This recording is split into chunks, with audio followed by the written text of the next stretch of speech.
নমস্কার, আমি রামশ্যাম রিসর্ট থেকে রাম বলছি। আমাদের যে রাম শ্যাম ভিলেজ রিসর্ট এই কথাটা বারবার বলছি, রিসর্টে ভিলেজ ব্যাপারটা যে আমরা বারবার ইউজ করছি। হ্যাঁ, সত্যিই আমাদের রিসর্টে কিন্তু ভিলেজ যে ব্যাপারটা আমরা ইউজ করেছি সত্যিই উপযুক্ত। দেখুন, ওই দিকটাই যেমন আমাদের কিন্তু লাক্সারি রুমের, তারপরে সুইমিং পুলের ব্যবস্থাপনা, তার ঠিক এই দিকটা ভিতর দিকটা আসলেই দেখতে পাবেন যে আমাদের ভিলেজে যে সকল আমার সবজির চাষ থেকে শুরু করে বিভিন্ন রকম সবজি চাষে ফুলের বাগান আপনারা না দেখলে বুঝতে পারবেন না। এমনকি ঢেঁড়স গাছ থেকে শুরু সব কিছু আপনাদের পর্ব দেখাচ্ছি। দেখুন না কীভাবে আমরা চাষ করি, কত বড় আমাদের জায়গা।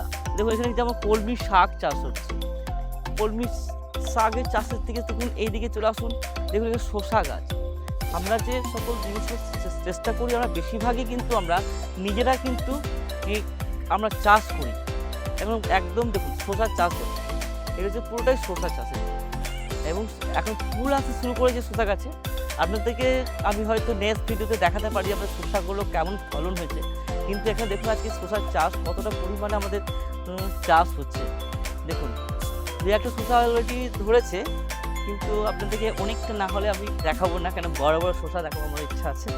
দেখুন আসুন, এই শসা চাষ থেকে শুরু করে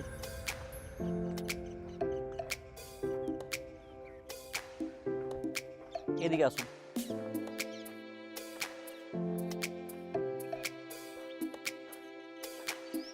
এই যে উচ্ছে, উচ্ছে গাছ একবার উচ্ছে কিন্তু শেষ হয়েছে, নেক্সট উচ্ছে কিন্তু আমরা অলরেডি লাগিয়ে ফেলেছি। এদিকে দেখুন উচ্ছে আছে, এদিকে দেখুন বেগুনের গাছ। দেখুন সব বেগুন অলরেডি ধরতে শুরু করেছে, আরও হয়তো কিছুদিনের মধ্যে বেগুন একদম অ্যাভেলেবেল হয়ে যাবে। বেগুন অলরেডি ধরতে শুরু করেছে। এই দেখুন ঝিঙে গাছ, দেখুন ঝিঙে, বেগুন, উচ্ছে, ওইদিকে ঢ্যাঁড়স, ওইদিকে শিম লাগিয়েছি আমরা। তারপরে দেখুন আমরা কচুও লাগিয়েছি, যেটা কচু এখন আমরা আগে সবাই বলতো কচু খাবো না, কিন্তু এখন কচু চাষ করা হচ্ছে মানুষের কাছে। কিন্তু এখন খাদ্য তালিকায় কচু, কুমড়ো, পোয়ের একটা বিশাল আকর্ষণীয় হয়ে গেছে, যেগুলোতে মানুষের শরীরে খুব উপকার হয়।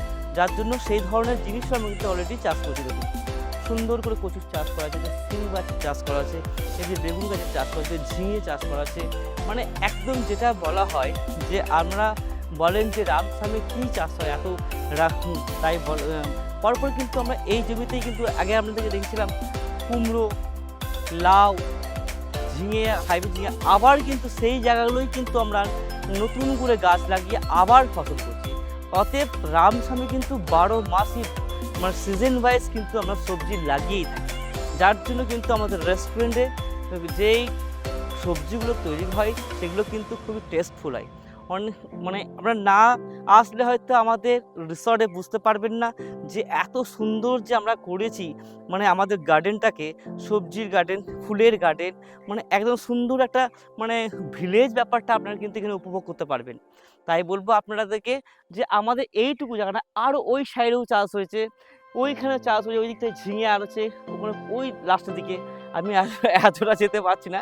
তবে আমি আপনাদেরকে এইভাবে দেখিয়ে দিতে পারছি যে আমাদের মানে চাষের যে ব্যাপারটা, যে ভিলেজে যে চাষ ব্যাপারটা, যে গ্রাম ভিত্তিক পরিবেশটাকে আমরা যে আমাদের রিসর্টে তুলে ধরেছি, তার জন্যই তো মানুষ কিন্তু রামসাম করছে। যেখানে শান্তি সেখানে মানুষ যাওয়ার জন্য আগে থেকে বুকিং করে, তাই রামসামে সবাই আসার জন্য একদম পাগল হয়ে থাকে। কেন? তো যেখানে একদম সুন্দর প্রকৃতির কোলে গ্রাম ভিত্তিক যে পরিবেশটা এই আমাদের রামসাম রিসর্টে সম্ভব।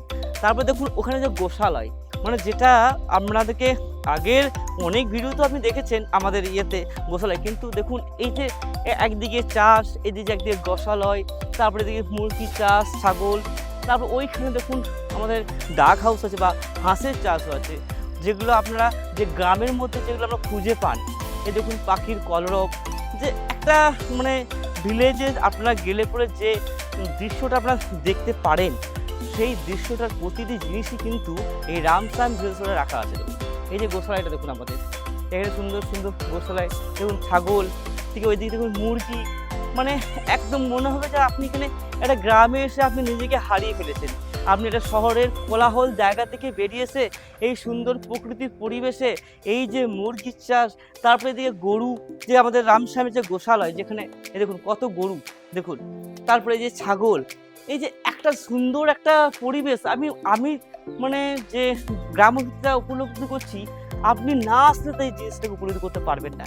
দেখুন আমাদের যেমন এখানে গরু চাষ, ওইখানে দেখাবো আপনাদেরকে যে আমাদের ডাক হাউস বা হাঁসের যে চাষটা আমাদের হয়েছে, মানে যে হাঁসের ডিম, আমরা কিন্তু এখানে হাঁসের ডিমটাও কিন্তু আমাদের রেস্টুরেন্টে দিয়ে থাকি, যে যারা হাঁসের ডিম খাবে তাদেরকে হাঁসের ডিম।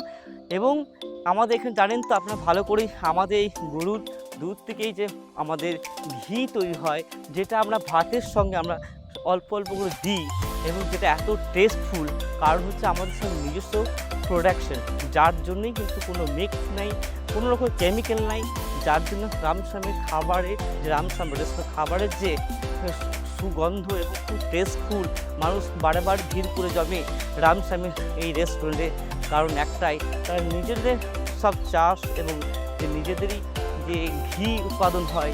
তারপরে দেখুন এখানে যে বললাম ডাক হাউস, এই দেখুন দেখুন কীভাবে হাঁসরা চড়ছে, এই যে পুকুরের মধ্যে হাঁসগুলো চলছে। দেখুন দেখুন আপনি বলুন তো, সত্যি করে বলুন আপনারা, যে এই যে আমি যে দৃশ্যগুলো দেখাচ্ছি আপনাদেরকে, এখানে গ্রামের কোন অংশটা এখানে বাকি আছে বলুন?